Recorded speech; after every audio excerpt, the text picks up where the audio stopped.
Kuya Daes nag-comment dahil nasa bahay ni Kuya si Donnie Pangilinan.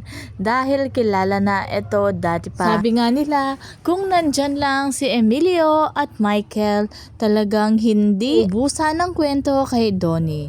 Dahil parang si Donnie lang ang nag-o-open at nagtatanong sa mga housemate. Pero kung nandoon ang dalawa ay talagang hindi na raw mauubusan ng sasabihin. Panigurado ganito ang yakap at kasaya ni Donnie Pangilinan pag nakalabas na ito.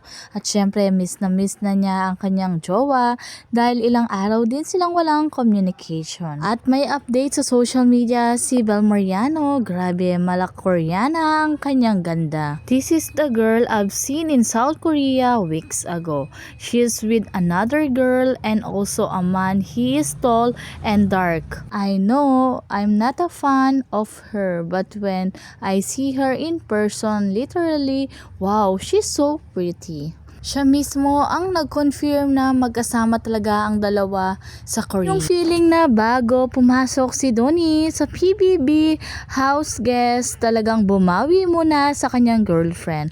At syempre hinintay ang approval nito.